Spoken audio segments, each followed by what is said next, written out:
Hola a todos, buenas tardes. Creo que estamos ya en directo. Vamos poco a poco uniéndonos. Buenas tardes a todos, los que estemos por aquí.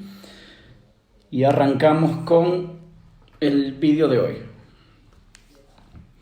Hola. 8:15. A ver.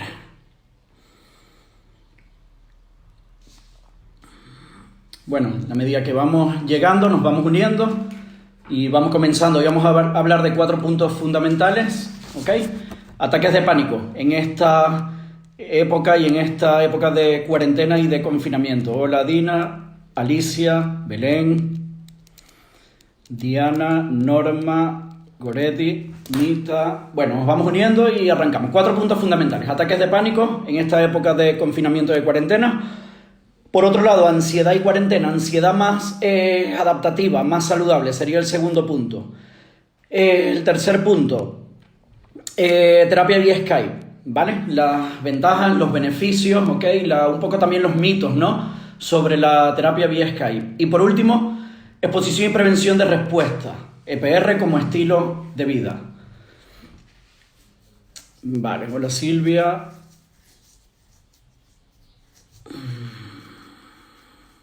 ¡Ey, Caíto, qué de tiempo!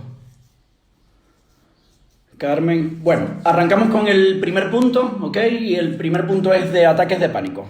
Ataques de pánico en época de confinamiento, importante porque hemos visto un aumento, como es lógico, de los ataques de pánico en esta época. Es decir, personas que están especialmente vulnerables y susceptibles o sensibles a sufrir alguna psicopatología clínica, en esta época esos ataques de pánico suelen aumentar. Es decir, pacientes ya afectados, por ejemplo, que comienzan a experimentar síntomas como boca seca, sudoración, taquicardia, malestar, mareo, parestesias, dolores musculares. Y bueno, muy importante aprender a identificarlos y también muy importante saber qué hacer, porque, vale, los identificamos y ¿qué hago? Llamo al psicólogo, cojo una cita, si estoy en tratamiento perfecto porque sobre la marcha o cuando puedo de alguna forma aclarar las dudas o poner en práctica el tratamiento. Pero si no estoy en tratamiento, ¿qué hago? Voy al médico de cabecera, llamo urgencia, ¿qué es lo que hago? Bien, lo primero que todo, tengo que aprender a identificar los síntomas, ¿ok? Tengo que saber a qué me enfrento. Un ataque de pánico en época de confinamiento para personas que están especialmente vulnerables y sensibles, pues pueden aumentar. En pacientes TOC, especialmente el 30-40% de los afectados con trastorno obsesivo compulsivo suelen experimentar algún ataque de pánico por lo menos una vez a lo largo de su vida, ¿vale? En otros casos, pues este porcentaje suele incluso aumentar. Seguro, un 30% de los afectados con TOC han experimentado por lo menos algún episodio de pánico, ¿vale? Y en otros casos, pues ese porcentaje puede aumentar. Una vez que lo identificamos, si estamos en tratamiento no hay problema porque de alguna forma tengo las herramientas y los recursos para ir poco a poco aprendiendo cómo enfrentarme a ello y de alguna forma pues tengo las herramientas y tengo los recursos. Pero la cuestión es, si no tengo recursos, si no estoy en tratamiento, ¿qué es lo que hago? Si tengo ataque de pánico, lo primero tengo que utilizar la exposición, principio de exposición, que no es otra cosa que aprender a enfrentarme a ese estímulo, que en este caso son las propias sensaciones, y aprender a sentirlas. Para yo aprender a sentir la sensación, de alguna forma tengo que también aprender a qué me enfrento, ¿vale? El ataque de pánico suele ser una serie de síntomas que es muy desagradable, pero que no ocasiona la muerte como tal. Aunque parezca que la persona prácticamente se va a morir, no ocurre de esa forma, ¿ok? Un ataque de pánico es un miedo muy intenso, la persona prácticamente se descontrola y a partir de ahí empieza esa serie de síntomas. Entonces, si yo tengo claro que es una sensación que es muy desagradable, pero que al mismo tiempo es momentánea, es pasajera, es circunstancial, no voy a buscar el motivo y no voy a buscar el porqué en ese momento, sino tengo que aprender cómo enfrentarme y cómo de alguna forma afrontar ese ataque de pánico. Entonces ese ataque de pánico va a durar menos tiempo posible. Normalmente suele durar, los tiempos de duración suelen variar, pero no suelen ser excesivamente largos, ¿ok? 15, 20 minutos, 10 minutos, difícilmente duren media hora o una hora. Puede haber algún caso que dure un poco más tiempo, pero no es lo habitual. Entonces, sé que voy a experimentar una sensación muy desagradable, muy intensa, pero con un periodo muy corto, ¿vale? Normalmente 5, 6, 7, 8 minutos. ¿Qué pasa? Que es tan desagradable que esos 5, 6, 7 minutos parece que fueran muy largos y prácticamente eternos. pero no ocurre de esa forma. Ocurre igual que principio de exposición.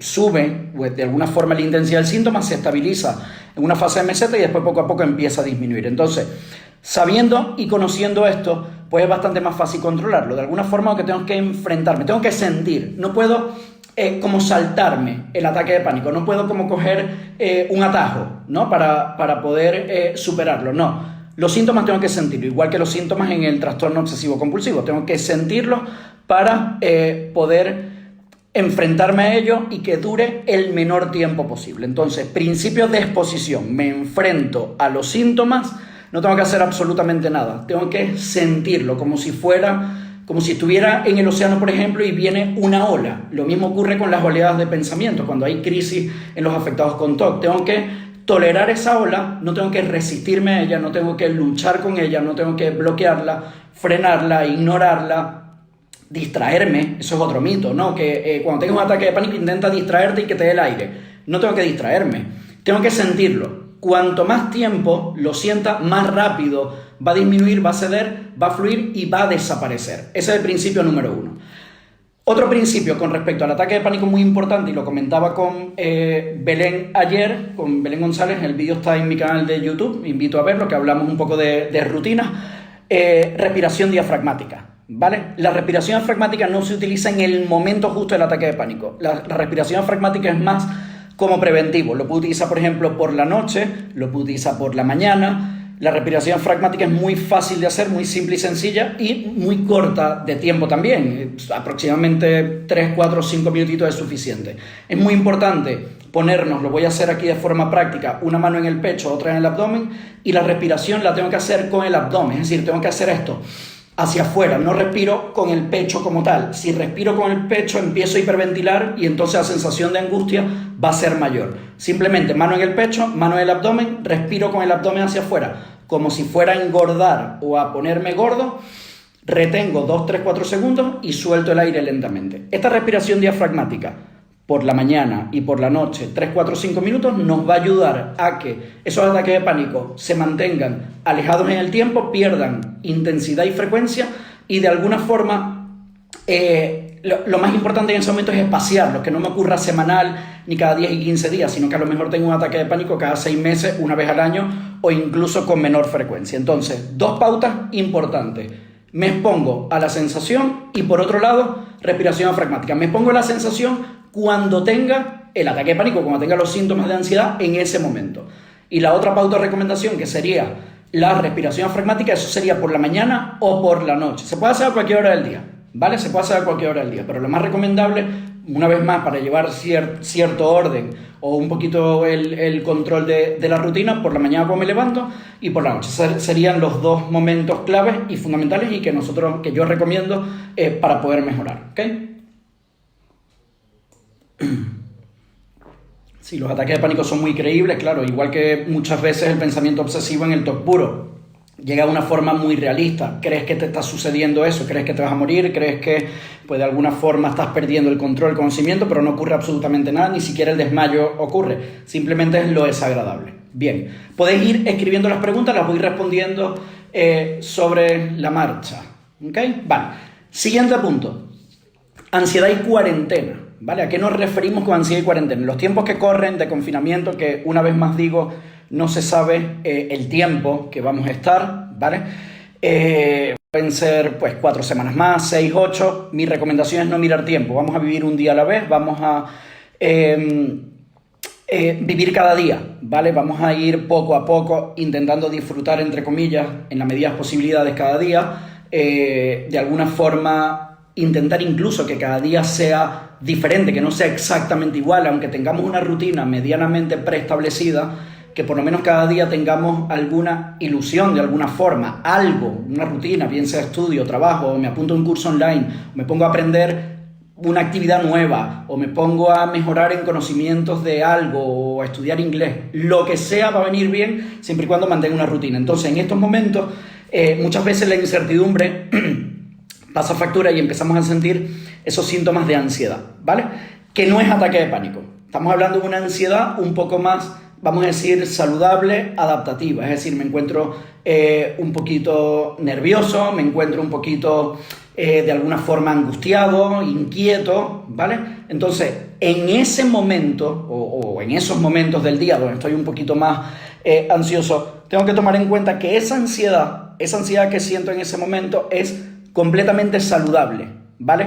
Necesaria en mayúsculas, es decir, bueno, es que todos los días siento ansiedad, eso no es malo, ¿ok? Es decir, es una ansiedad que es sana, es una ansiedad que es adaptativa, es una ansiedad que me ayuda incluso a funcionar un poco mejor en muchas áreas, por lo tanto, no vamos a interpretar, sería la palabra, la ansiedad en ese momento como peligrosa o como tengo un problema que tengo que resolver. En este momento no tenemos nada que resolver como tal, ¿vale? Es decir, estamos viendo una situación que es única en todas nuestras generaciones y por lo tanto tenemos que dejar al personal sanitario que trabaje. Nosotros hacemos nuestra parte, ¿vale? Nosotros los psicólogos desde el punto de vista de nuestro campo, de nuestras áreas, hacemos nuestra parte y cada uno de nosotros como afectado, como ciudadano o lo que sea, cada uno va haciendo su trabajo, ¿no? Entonces, muy importante, esa ansiedad es saludable, esa ansiedad que no es un ataque de pánico como tal, que no tengo toda la batería de síntomas de forma intensa en ese momento, es saludable. Por lo tanto,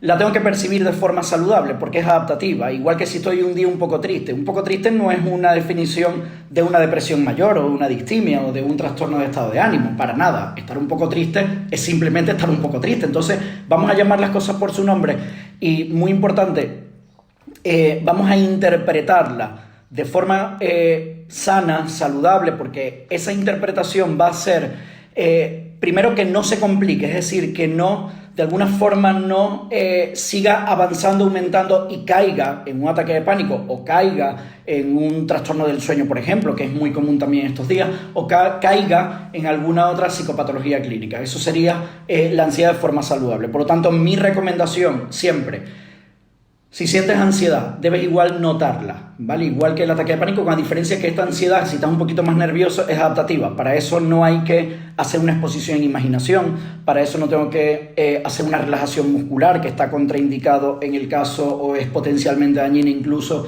en el caso del trastorno obsesivo-compulsivo. Para eso simplemente tengo que interpretarla de forma adecuada. Es decir, ansiedad sentimos todos en este momento. Que yo esté un poquito más nervioso, alterado, o tenga incluso algo de taquicardia, no quiere decir que esto es patológico, no quiere decir que voy a sufrir un ataque de pánico. Simplemente es una ansiedad que es adaptativa, que es sana, que es importante sentirla y que debemos de alguna forma también normalizar, ¿ok? Esa sería mi recomendación, porque muchas veces nos llaman o nos escriben, bueno, es que tengo 3 días con ansiedad. Vale, vamos a ver de qué va la ansiedad, es decir, qué notas, qué es lo que sientes concretamente. Esa ansiedad viene después de un disparador, por ejemplo, después de una serie de pensamientos, después de una noticia. Esa persona es afectada con algún tipo de psicopatología clínica, por ejemplo, trastorno obsesivo-compulsivo, o estrés postraumático, o pánico con agorafobia. Todo eso hay que valorar. Lo cierto del caso es que hoy en día la mitad de la población, las 3/4 partes de la población incluso, pueden sentir en este momento esa ansiedad. Y esa ansiedad no es sinónimo de nada. Es decir, estamos viviendo épocas fuertes, épocas duras en el mundo entero. Lo comentaba ayer con Belén, también con la profesora Gloria Pino.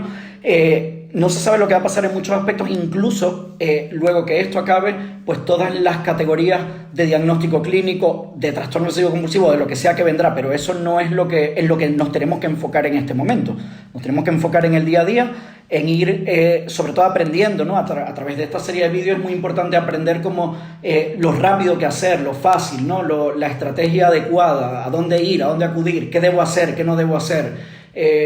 Lo que está indicado, lo que está contraindicado incluso es dañino. Todo eso es importante para tenerlo a mano y cuando me ocurra saber qué y cómo hacerlo, ¿ok? Bien, vamos con el siguiente punto, el tercer punto, que sería la terapia vía Skype, ¿ok? La terapia que estamos. Terapia vía Skype para psicología en general, ¿vale? No solamente para a lo que yo me dedico y me he dedicado, que es trastorno obsesivo compulsivo y trastorno de ansiedad. No solamente terapia vía Skype para afectados con TOC, sino terapia vía Skype en general. El Colegio Oficial de Psicología, en este caso de Andalucía Occidental, que es al cual yo pertenezco, ha aprobado, por supuesto, el uso de la terapia vía Skype y la terapia vía online para atender pacientes, clientes en general, afectados en general. No solamente TOC, sino personas que necesitan ayuda psicológica. Esto no es nuevo. Ahora, otra cosa es que hayan personas afectados o familiares que les gusten más o menos, que sea más o menos cómodo. Es como, bueno, yo prefiero hacer un máster que sea presencial o prefiero hacer un máster online. Prefiero sacarme la carrera presencial o prefiero sacarme la vía online o los fines de semana o a distancia, lo que sea. Son modalidades. La terapia vía Skype no solamente que es eficaz, no solamente que funciona, no porque yo lo diga, ¿vale? Sino porque hay estudios científicos desde el año 2006. Esto lleva ya 14 años, la terapia vía Skype o la modalidad online. Pero en Estados Unidos, lo comenté hoy en un post hablando de los mitos sobre el trastorno obsesivo-compulsivo, se lleva utilizando la terapia online, telemática, que es telefónica, ¿vale? Telefónica, cuando no existía la cámara siquiera, desde hace 30 años. Esto lo desarrolló el doctor Steven Phillipson en Nueva York. Era prácticamente el único que hacía llamadas por teléfono para afectados con TOC y trastorno de ansiedad, y poco a poco se fue extendiendo a lo largo del mundo. Las investigaciones con la terapia Skype empezaron en el año 2006. Hay varios países que la han hecho. Estados Unidos, Canadá, Australia es otro de ellos. En Estados Unidos se han hecho varias. En Suecia, ¿vale? Se han hecho también algunas investigaciones sobre la terapia Skype. Y todos los resultados, tanto en investigaciones clínicas, metaanálisis, etcétera, etcétera, han concluido que no solamente es eficaz para reducir al menos el 50-60% de los síntomas en el caso del trastorno obsesivo compulsivo o trastorno de ansiedad, sino que una vez que la persona ha hecho terapia vía Skype, esas mejorías o esa disminución de los síntomas entre un 50 y el 60% se mantiene a lo largo de 2 años, 5 años, 10 años. Quiere decir que hay una mejoría, no solamente de la disminución de la sintomatología clínica, sino a posterior. No es una cosa que termino de hacer Skype y ya mis conocimientos se olvidan y ya esto no funciona. No, esto sigue a posterior, es decir, 2 años, 5 años, 10 años. Estos estudios, que los podéis encontrar en la página web de OCD Center LA, que es de Los Ángeles, ¿ok? Está públicamente, esto se puede encontrar, te metes en OCD Center Los Ángeles y ahí pinchas en la parte de terapia online y aparecen todos los estudios que se han hecho, ¿ok? Estos estudios todos están validados y llevan no solamente años haciéndose, sino que todo esto se ha extendido. Ahora, hay familiares y afectados que no les gusta, o incluso psicólogos, porque es que el problema es que muchas veces también incluso nosotros los psicólogos no creemos en algo que no hemos utilizado, ¿vale? Es decir, bueno, terapia vía Skype, no, es que yo prefiero presencial, yo prefiero darle un abrazo a mi paciente, yo prefiero ponerle la mano en el hombro, yo prefiero al niño, por ejemplo, cogerle la cabeza, sí, es que eso está muy bien, eso está perfecto. Pero hay una serie de limitaciones y en el TOC se da que un psicólogo especialista lo encuentras mínimo entre 500 y 1000 kilómetros. Es decir, si yo estoy en Sevilla, posiblemente mi equipo también está en Sevilla en este caso, pero claro, el especialista más cerca posiblemente yo lo tenga en Madrid, que está a 600 kilómetros, y el otro más cerca a lo mejor está en Barcelona o en Valencia. Entonces, en Estados Unidos pasa igual, a lo mejor en Florida hay 5, pero es que el siguiente está en no sé dónde, o sea, es muy difícil encontrar una serie de especialistas en un área determinada, ¿ok? Por lo tanto, la terapia Skype obviamente ha sido de alguna forma la solución al problema de mucha gente, ¿me entiendes? Otra cosa es que la persona prefiera por cultura o por lo que sea, que pues el contacto físico, que está muy bien, pero si nosotros lo que queremos es solucionar un problema, si yo tengo a mi hijo, por ejemplo, que quiero que me le solucione un problema y estoy en Sevilla y el especialista más cercano está en Barcelona, yo tengo 2 opciones, o voy hasta Barcelona o me conecto vía Skype hasta la persona que esté en Barcelona para que lo atienda. Yo lo que necesito es que le solucione el problema, en este caso a mi hijo. A mí no me importa dónde esté. Yo quiero ser, en este caso, que la persona solucione el problema. Por lo tanto, en ese sentido, lo que es el contacto físico queda en un segundo plano. Otra cosa es que yo esté en Sevilla, por ejemplo, en Alcalá de Guadaira, que es un pueblo que está a 20 minutos en mi consulta, y venga a la consulta o quiera hacer vía Skype. Perfecto, puedes elegir. Pero si estoy en Madrid, si estoy en Málaga, si estoy en México, si estoy en Estados Unidos, la terapia vía Skype definitivamente es una herramienta que es eficaz, que los que han tenido terapia vía Skype se han dado cuenta que ha funcionado y que todavía muchas veces los psicólogos estamos un poquito resistentes al cambio, a la tecnología, al uso, ¿ok? Y bueno, simplemente quería compartir con ustedes no solamente mi experiencia clínica ahora en el confinamiento, que es importante y es necesario utilizar la terapia vía Skype todos los días, sino que cuando nosotros no estábamos en confinamiento, también utilizamos vía Skype todo el año, es decir, nosotros llevamos años utilizándola, por lo tanto no es algo nuevo, esto no nos pilla de nuevo porque llevamos años usándolo. Entonces, muy importante, vamos a utilizar los recursos que tenemos, vamos a utilizar, por ejemplo, las herramientas, ¿vale? Los estudios están para eso, para verlos, para ver un poco, para validarlos, para ver de qué van y ponerlos en práctica. No son cosas que me invento yo, que se puede inventar cualquiera. Son cosas que están validadas científicamente y luego por la experiencia clínica funciona. Aquí tenemos a Juan Ricardo, efectivamente, la persona que está en un pueblo pequeño y no tiene acceso a un especialista, efectivamente. Personas que, a ver, soy de Tarragona, confío en el método. Gracias, Emilio. Bueno, seguimos. Entonces, terapia vía Skype, OCD Center de Los Ángeles, en la página web, ahí están los estudios y lo podemos comprobar también. Luego, también afectados que, por ejemplo, no lo han probado, pues se puede hacer una primera consulta de prueba y ya la persona decide si quiere iniciar o no terapia. Lo que sí es importante, y eso lo digo, va a funcionar bastante mejor que nada. Es decir, si eres afectado con trastorno obsesivo compulsivo o algún trastorno de ansiedad, depresión o cualquier psicopatología, la terapia Skype definitivamente te va a ayudar a reducir significativamente los síntomas, va a cambiar tu vida y pues es la opción que tenemos en este momento y que seguramente esto se seguirá desarrollando a lo largo de los años. ¿Okay? Bien, seguimos. EPR como estilo de vida. Me apunto la pregunta ahí, José Manuel. ¿Por qué hay personas que tienen ataques de pánico o no? Vamos allá, ahora te la respondo. Ataques de pánico y personas no. Toque hipocondría. Vale. Ahora hablo del toque hipocondríaco.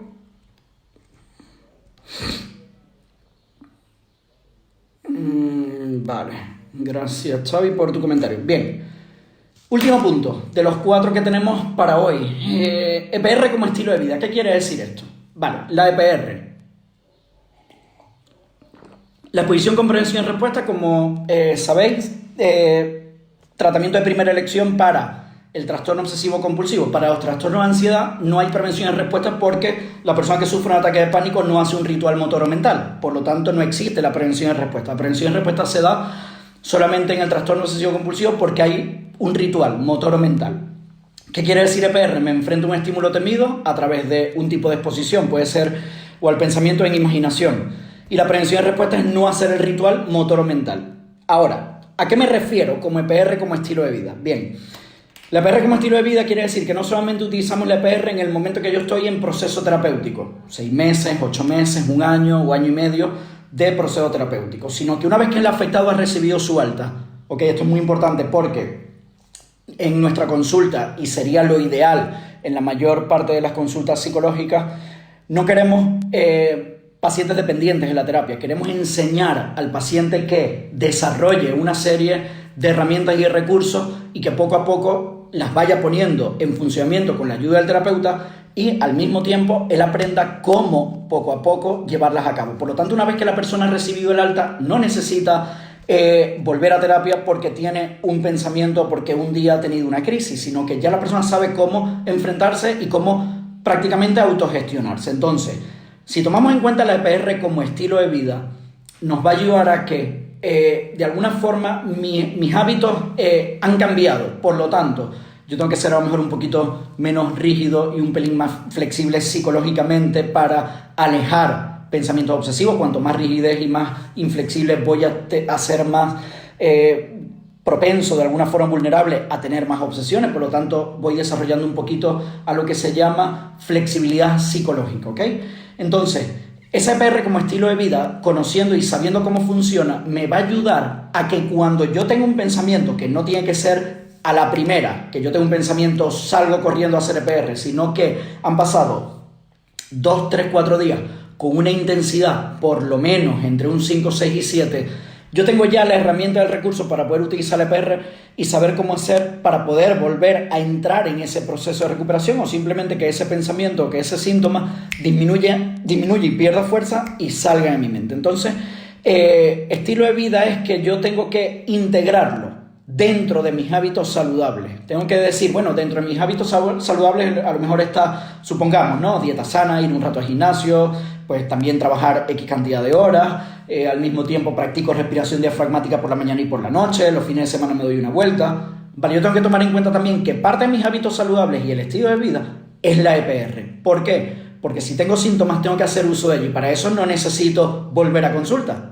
Para eso únicamente lo que necesito es poner en práctica lo que ya yo he aprendido a través de ¿qué? De la exposición al pensamiento, de la exposición a la imaginación, de la exposición en vivo, lo pongo en práctica y a partir de ahí sé cómo exponerme. Sé cómo exponerme o al estímulo o a los estímulos temidos. Por lo tanto, entonces, voy a utilizar eso para que cuando me ocurra, sepa qué hacer.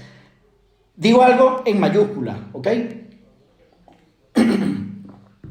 El tratamiento, ¿ok? de EPR no termina nunca. ¿Por qué? Y no es que no termina nunca porque la persona no mejore o no experimente remisión de síntomas, sino porque no termina nunca entre comillas, ¿vale? Es decir, vamos a... espero que me entendáis. No es que no termina nunca de que siempre tengo que hacer EPR eternamente, no, sino que yo una vez que he finalizado mi proceso terapéutico y estoy de alta, yo no tengo que hacer EPR en ese momento.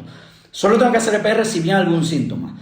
Pero claro, si viene algún síntoma entre 5, 7, 9 o 10 años, porque es muchas veces inevitable o es impredecible, de alguna forma sé que tengo esa herramienta y que mi trabajo no ha terminado, que yo tengo que continuar allí. Aquí me pregunta María José Gabaldón, gestión del pensamiento. Bien, ya voy a hablar de eso, gestión del pensamiento. Gracias. Vale. Entonces, el tratamiento no termina, es que cuando tenga el síntoma de aquí a 5, 7, 8 años, voy a utilizar la EPR, por lo tanto, debo estar atento, pero no tengo que estar atento de forma obsesiva, sino que como ya yo me conozco y yo sé cómo funciona mi mente y yo sé cuáles son mis estímulos y yo sé cuál es mi vulnerabilidad un poco, que si veo unas noticias un poco a lo mejor de daño, pues sé que se disparan algunos síntomas de X cosas, pues entonces tengo que ir filtrando la información que va llegando para saber cómo utilizar todas las herramientas, todos los síntomas al mismo tiempo y saber cómo me enfrento a todo ello. Entonces, en eso consiste con que el tratamiento no termina. Obviamente, termina una vez que la persona está de alta. Afortunadamente hay una reducción, remisión de síntomas y esa persona no necesita ayuda, posiblemente en años, ¿ok? 5, 7, 2, es impredecible, pero sí es verdad que la experiencia nos ha indicado que cuando ha hecho los deberes, cuando la persona ha llevado a cabo todo un trabajo de exposición con prevención y respuesta, definitivamente recibe el alta, los síntomas disminuyen y incluso la posibilidad de que haya recaída es muy baja. Catherine Benfield, how you doing?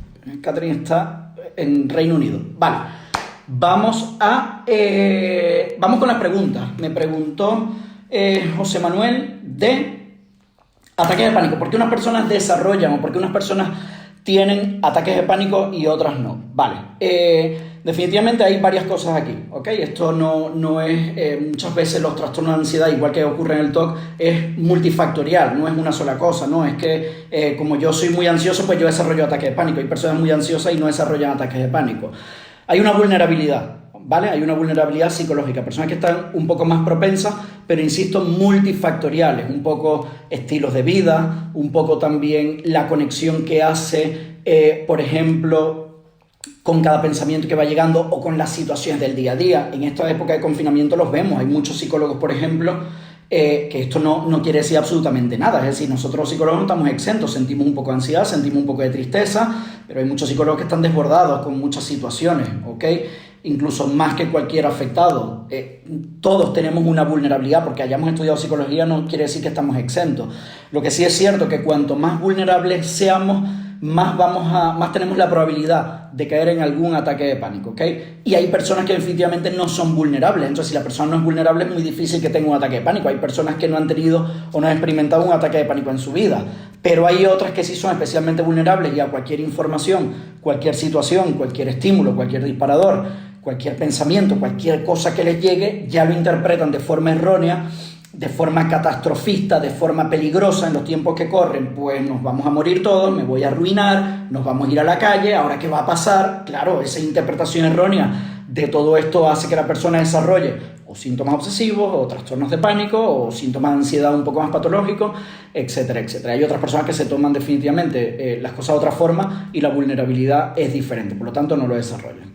Siguiente pregunta, TOC hipocondríaco, importante, un TOC de que se habla poco, un tipo de TOC que es muy desconocido hoy en día, muy infradiagnosticado incluso. ¿En qué consiste el TOC hipocondríaco? El TOC hipocondríaco funciona básicamente que la persona tiene una serie de síntomas, pensamientos, que todos van en relación a sufrir o padecer algún tipo de enfermedad, ¿vale? Es parecido al trastorno de ansiedad por hipocondría. La diferencia es que en el TOC de hipocondría los pensamientos obsesivos tienen una duración, intensidad y frecuencia bastante más alta.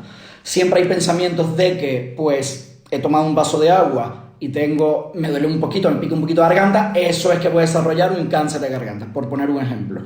Y así sucesivamente. Entonces, definitivamente la persona, recordemos que todos los tipos de TOC generan muchísima angustia, malestar, disfuncionalidad, todas las áreas están completamente comprometidas, por lo tanto, la persona es muy difícil que tenga una calidad de vida óptima y que pueda salir de la trampa de los síntomas rápidamente, es muy complicado. Entonces, volvemos a lo mismo, a mí me gusta siempre hablar del problema, pero sobre todo de la solución, porque si entonces hablamos del problema, ¿qué hacemos con todos esos problemas que tenemos? ¿Qué hacemos con tu hipocondría? ¿Qué hacemos con un ataque de pánico? ¿Qué hacemos si no creo en la terapia Skype o veo que esto no va conmigo? ¿Qué hacemos si tengo síntomas de ansiedad? Ajá, ¿cómo hago con esto? Entonces, lo más importante, dar con la solución al problema. En el TOC hipocondríaco, una vez más, al ser un subtipo de TOC, hay que utilizar la exposición con prevención y respuesta y enfrentarme o comenzar a exponerme poco a poco a los síntomas temidos. Cada tipo de TOC funciona muy distinto, por lo tanto no puedo comparar. Bueno, como mi, no sé, vecino, compañera, amigo, lo que sea, sufre TOC de amor relacional y está haciendo exposición a esto, yo tengo TOC hipocondríaco, voy a hacer exposición a esto. Tú vas a hacer una exposición, pero ahora habría que ver al estímulo que vas a hacer la exposición, hay que hacer una jerarquía, hay que ver las conductas ritualísticas que haces, bien sean motoras o mentales, los niveles de malestar que experimentas, las conductas neutralizadoras, hay que hacer un estudio de tu caso para ver un poco por dónde empezar, enfocarlo y dirigirlo, que ese es mi trabajo en consulta junto con mi equipo de psicólogos, reunirme una vez en semana con todas mis compañeras para poder dirigir, supervisar los casos que tenemos en consulta y poder enfocar los tratamientos. ¿Es la misma posición? Sí, pero para cada uno no es igual. Para un TOC hipocondríaco que lleva 6 meses de evolución no es lo mismo que para un tipo de TOC hipocondríaco que lleva 4 años de evolución o para un tipo de amor relacional o daño que lleva 10 años de evolución. ¿La misma posición? Sí, lo único que se parece es que la palabra exposición es lo mismo y que me tengo que enfrentar a un estímulo temido. A partir de ahí, todos son diferencias, porque es lo que he comentado ahora. Tengo que ver las conductas ritualísticas o convulsiones, los neutralizadores son diferentes en cada uno de los tipos de TOC, eso es muy importante. A veces estos neutralizadores la persona ni siquiera los identifica, son muy rápidos, eso lo hace la persona en cuestión de segundos para poder disminuir el malestar, por lo tanto muchas veces ni se da cuenta, el psicólogo tampoco los entiende, tampoco sabe. Entonces hasta que nosotros no hacemos bien la valoración para ver lo que ocurre y pasa por la mente, entonces no sabemos cómo plantear la exposición a los estímulos que vamos a hacer y, más importante aún que la exposición, la prevención y respuesta. ¿A qué vamos a quitar el ritual o cómo voy a hacer la ecuación completa de exposición con prevención de respuesta? ¿Ok? A ver, seguimos. Gestión del pensamiento.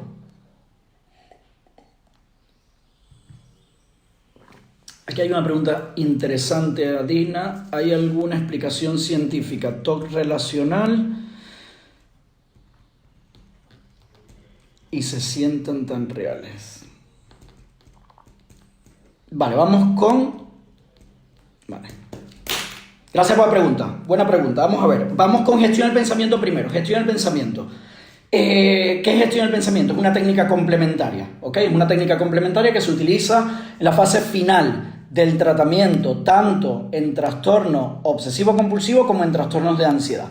Parecido al mindfulness, pero no exactamente mindfulness. Gestión del pensamiento básicamente es aprender a cómo conectar con los pensamientos que van llegando a mi mente cuando han reducido mucho la carga obsesiva y cómo interpretarlos.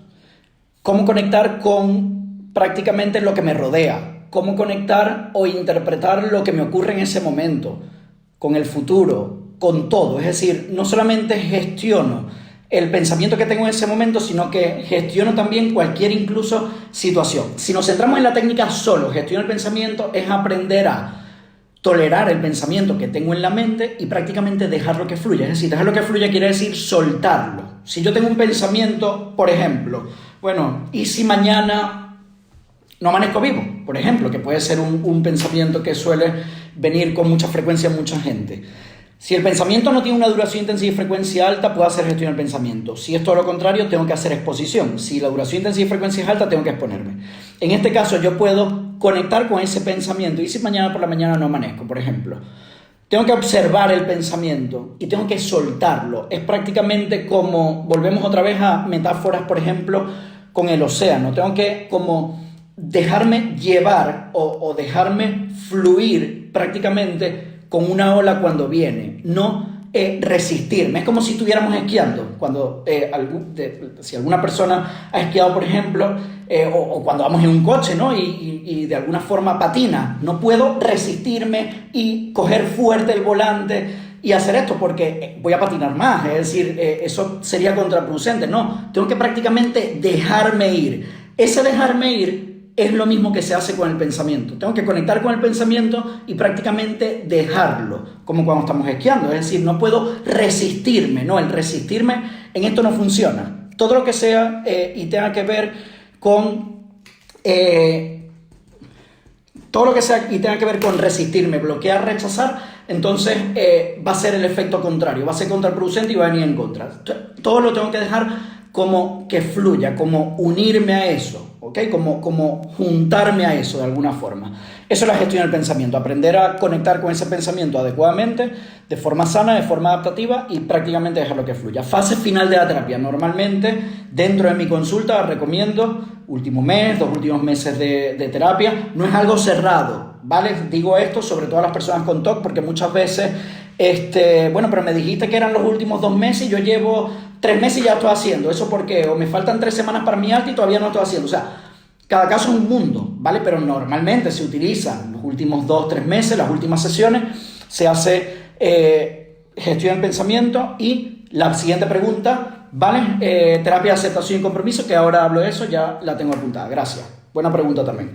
Bien, vamos con la siguiente. TOC relacional y se sienten tan reales.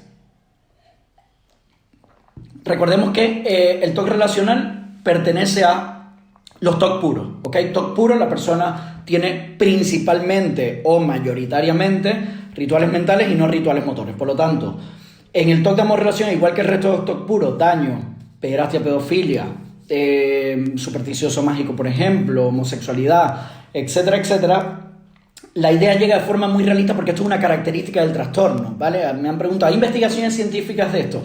Hay cosas que no tienen explicación. Las únicas investigaciones las hizo Guy Doron en el año 2014, ¿vale? Donde determinó que había una serie de afectados que experimentaban esta serie de síntomas, pero algunas investigaciones se han hecho y no son con muestras significativas, ¿ok? Es decir, 80 es una muestra significativa, pero hay muchas investigaciones que se han hecho con muestras de 12, de 15, esas investigaciones, o sea, evidencia científica hay sí, en una población que es minúscula. ¿Ok? No, es que he hecho una investigación con 10 pacientes. No, haz una investigación con 100 pacientes. Debe ser una muestra significativa, porque con 10 pacientes, por ejemplo, si yo he hecho, supongamos, exposición, comprensión y respuesta en 8 semanas, tengo una reducción de síntomas, ¿qué me garantiza a mí que con 150 pacientes va a ocurrir lo mismo? Si la muestra es ridícula, entre comillas, es minúscula, por lo tanto no es una muestra significativa. Una muestra significativa es 60, 70, 80 pacientes. Esto lo hizo Guy Doron en Israel en el año 2014 y determinó que hay una serie de afectados que experimentan esta serie de síntomas. Las otras investigaciones también están de la mano de Stephen Philipson en Estados Unidos, en Nueva York, que es uno de los que más ha estudiado en el TOC puro.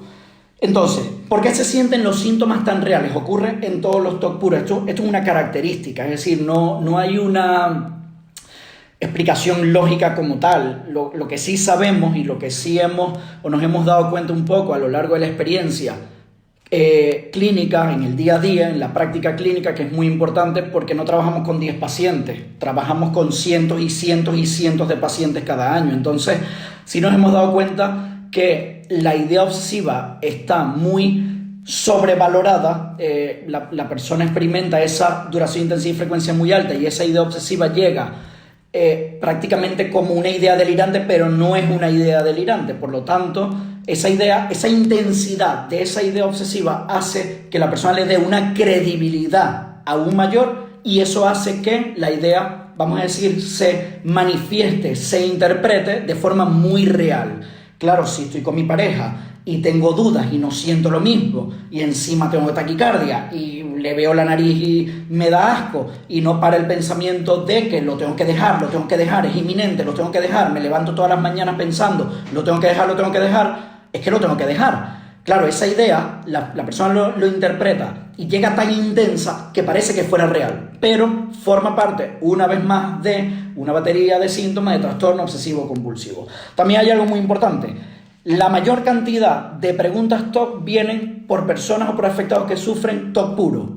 En el TOC, por ejemplo, con ritual motor, contaminación, orden y simetría, comprobación, etcétera, etcétera, la persona ve lo que le ocurre, aunque sabe que es ilógico y sabe que es irracional, pero lo ve. Es decir, bueno, he tocado este vaso, creo que el vaso está contaminado porque lo ha tocado X persona, voy a lavarme las manos. Es decir, yo he visto el vaso físicamente. En el TOC puro, la persona no ve el pensamiento, sino que nota que le llega el pensamiento, así sea el disparador, lo tenga con la pareja o algo, empieza a hacer los rituales mentales. Esa serie de rituales mentales hace que eso se manifieste muy realísticamente. Claro, como me está ocurriendo y yo siento ansiedad y yo tal, es que lo tengo que dejar. O sea, hay una interpretación errónea de toda la ecuación. Eso no se da tanto o no se da de la misma forma en las personas o afectados que sufren TOC puro. De hecho, semanalmente yo puedo recibir una duda, entre comillas, de algún afectado con ritual motor, lo que he comentado, orden y simetría, comprobación, contaminación, y puedo recibir 60 mensajes distintos de TOC puro. Seguro que esto es TOC, es que anoche tuve una relación sexual y no sentí. Esto quiere decir esto, es que esta mañana amanecí así y me pasó esto. Esto quiere decir que no es TOC, sino no sé qué. Eso es a diario. Esas dudas forman parte de los síntomas TOC. Eso no se da en ningún otro problema o ningún otro desamor o nada. Eso solamente se da en TOC puro. Eso no se da en ninguna otra psicopatología clínica. ¿Ok?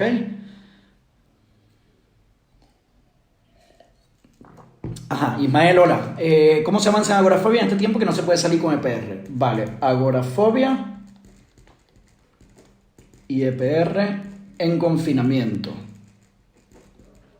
Vale, siguiente pregunta. Terapia, aceptación y compromiso, ACT. ¿Vale? ¿Qué es la terapia, aceptación y compromiso? Una terapia de tercera generación indicada también para el trastorno obsesivo compulsivo, pero en este caso a través del uso de metáforas. Fase final del tratamiento, fases finales de la terapia. No en todo se utiliza, volvemos a lo mismo. O sea, nosotros tenemos una serie de herramientas. Yo he dado muchísimas altas, cientos de altas, gracias a Dios y afortunadamente, solo utilizando EPR. Y hay en otras personas, por ejemplo, en muchos otros afectados utilizando EPR y Mindfulness, en otros utilizando EPR, Mindfulness, gestión del pensamiento, y en otros EPR, Mindfulness, gestión del pensamiento y ACT. ¿Por qué? Pues depende un poco de cada caso, depende un poco de la evolución de los síntomas, de la evolución del tratamiento, de lo avanzado que estén los síntomas, o sea, depende de muchos factores. Cada caso es único y nosotros trabajamos con cada caso individual. No porque mi vecina hizo esto, yo lo tengo que hacer, o porque vi un testimonio que publicaste que la persona hizo esto y yo no lo he hecho, entonces yo me voy a recuperar. No, la terapia es única, es individual, por lo tanto va dirigida a esa persona en concreto.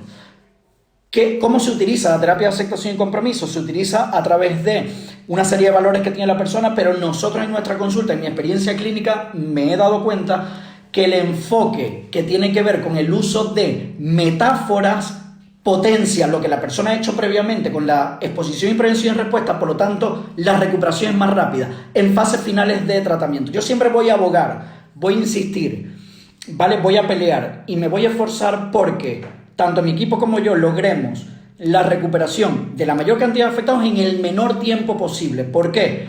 Porque tiempo es igual a sufrimiento. Entonces, Si yo puedo ayudar a un afectado que se recupere en 1 año y medio y no en 3 años, lo vamos a hacer, porque eso quiere decir que la persona va a estar 1 año menos, 1 año y medio menos sufriendo. Claro, somos seres humanos, nos equivocamos, no las tenemos todas con nosotros, no lo sabemos todo, por lo tanto hay afectados que son un poco más resistentes al tratamiento, que la adherencia es menor, que esto también hay que tomarlo en cuenta, que no siguen y no llevan a cabo las pautas de exposición, comprensión y respuesta, que se programan y se planifican semana tras semana, por lo tanto el tratamiento suele ser un poco más lento o suele ser un poco más largo, pero nosotros siempre vamos a esforzarnos y a esmerarnos porque eso de alguna forma disminuye en tiempo, incluso que parece poco, 1 mes ya es un mundo. O sea, si yo puedo dar un alta en noviembre en lugar de diciembre, ya es un mundo. O sea, ya la persona se va a comer las uvas como familiares, libre de síntomas, por lo tanto es un mundo, es decir, es tiempo, y el tiempo en esto la verdad que es muy importante. Entonces, terapia de aceptación y compromiso, usamos metáforas como el globo, océanos, coches, es decir, hay una serie de metáforas, hay muchas, hay miles de metáforas que se utilizan, pero con el objetivo de que la persona aprenda una vez más cómo identificar y gestionar esos pensamientos que llegan a su mente, pero en lugar de con la gestión del pensamiento, que era algo así como que yo observo el pensamiento y lo dejo, aquí utilizo una metáfora, es decir, cuando me viene el pensamiento yo me imagino que es un globo, por poner un ejemplo, voy a observar el globo, que es un pensamiento, y poco a poco con los ojos cerrados en consulta o en la casa me voy a imaginar que el pensamiento lo observo, que sería el globo, y lo dejo pasar de largo. Eso sería un ejemplo de tantísimas metáforas que hay, pero la terapia de aceptación y compromiso para fases finales de tratamiento, ¿ok? Y por último, y nos vamos despidiendo, última pregunta la tengo apuntada de Ismael. Agorafobia EPR, ¿cómo avanzo si no puedo salir a la calle? Si la persona sufre trastorno de pánico con agorafobia y las exposiciones que les recomendamos son en imaginación y en vivo tienen que salir a la calle, al supermercado, a dar una vuelta o a sacar al perro o algo, y ahora mismo estamos limitados, pues en este caso el tratamiento de primera elección sigue siendo exposición, lo único que voy a hacer una variante en imaginación. Y como la imaginación es libre y la mente humana es muy creativa, pues nos podemos imaginar que estamos incluso en República Dominicana y que me fui andando. Fíjate lo que te digo. O sea, me puedo imaginar cualquier situación que sea real, ¿vale? Que se haya trabajado en consulta, como por ejemplo, voy de mi casa a el supermercado que está a 4 calles, me imagino mentalmente todo el recorrido, empiezo a experimentar los síntomas de ansiedad como taquicardia, boca seca, etcétera, etcétera, pienso que no voy a llegar a mi objetivo, que en este caso sería el supermercado, y allí me mantengo, congelo la imagen en imaginación, ¿ok? Y ya pues tengo que esperar el tiempo necesario, 25, 30, 35 minutos que haya planificado la exposición para que ese malestar una vez más suba, entre en las diferentes fases y curvas, disminuya hasta que desaparezca. Frecuencia, tanto Ismael como el resto de los que nos están siguiendo en la terapia de exposición e imaginación para el pánico con o sin agorafobia y la EPR también, frecuencia. Las exposiciones funcionan por frecuencia, no vale hacer una exposición cada 3 semanas. Tenemos sesión el martes, por ejemplo, llega la siguiente semana. ¿Cuántas exposiciones he hecho? Yo te planifico 3 exposiciones, no he hecho una, ninguna, no. Tengo que seguir un poco y a rajatabla lo que es el tratamiento. Cuanto más exposiciones haga, más rápido me voy a recuperar. Mi recomendación siempre por lo menos 1 vez al día y de ahí a menos. Es decir, mínimo 1 vez al día, máximo 2 veces al día, mañana y tarde. De allí hacia menos. 1 vez al día no puedo, día sí, día no. Día sí, día no puedo, me voy un día sí, 2 días no. Y así sucesivamente, a menos. Pero mi recomendación, sobre todo en confinamiento, 1 por la mañana y 1 por la tarde. Estamos activos, nos mantenemos envueltos en procesos de recuperación, en procesos terapéuticos. Esto hace que los síntomas los tengamos controlados. Cuando esto acabe, la recuperación va a llegar bastante más rápido, porque yo he aprovechado el tiempo de confinamiento de marzo, de abril, de mayo, de junio o de cuando sea. Cuando esto acabe, yo voy a haber avanzado. Claro, la persona que no está haciendo terapia vía Skype por el motivo que sea, entonces simplemente detiene un poco ese progreso, no hay un retroceso, no suelen haber recaídas, no son tan frecuentes o no son muy frecuentes, pero de alguna forma hace que como el tratamiento se frene un poco y una vez que yo comienzo, pues sigo prácticamente con ese proceso de recuperación. Aquí me están preguntando por qué. Por lo que dice es aceptar que además que hay pensamientos, tenemos pensamientos negativos y que no necesitamos. Sí, o sea, tenemos pensamientos positivos y negativos. No voy a luchar con el negativo. Tampoco tengo que, importante, tampoco tengo que el negativo modificarlo por positivo. No funciona. O sea, no tengo que hacer eso. No, no, no. Tengo que tolerar el pensamiento que yo tenga. Si ese pensamiento no tiene una carga obsesiva alta, no tiene duración, intensidad y frecuencia, simplemente lo mantengo en mi mente. Lo acepto, ¿ok? Eso sería siempre gestión de pensamiento. Lo acepto y lo dejo fluir al mismo tiempo. Y en la terapia de aceptación y compromiso, utilizando metáforas, ¿ok? Señores, hasta aquí el vídeo, ¿vale? 9:05 de la noche. Nos vemos en un siguiente. Lo anuncio cuando lo tenga claro, cuando lo sepa. Gracias a todas las personas que nos han acompañado el día de hoy. Gracias infinita y enormemente por todas vuestras preguntas. Muchas preguntas, la mayoría de preguntas, la verdad que me han encantado. Bien para ayudarnos a todos a continuar este proceso de aprendizaje. Nos vemos en un siguiente vídeo. Por favor, compartimos esta información, tomamos nota de las cosas, sobre todo de las cosas prácticas, de cómo hacer esto. A mí siempre me gustan, por ejemplo, los tutoriales de cómo aprender algo, cómo aprender X cosas, cómo mejorar, cómo potenciar X cosas. Entonces, siempre es importante, siempre me gusta dar recomendaciones, consejos prácticos o tips o algo entre comillas, o cómo hacer esa EPR en casa que sea más fácil, cómo puedes potenciarla, cómo puedo salir de esta trampa del pensamiento, cosas que sean básicas y que no sean tan complejas y tengan tanto enredo, siempre con un lenguaje un poquito técnico, pero que sea entendible para la población en general. Entonces, hasta aquí el vídeo. Gracias por haberme acompañado, gracias por todo lo que me seguís, saludos a toda la población en general, nos vemos pronto y recuerda por favor compartirlo. ¿Ok? Que paséis buenas noches todos, un día menos y seguimos en la lucha, ¿vale? Un abrazo a todos, chao.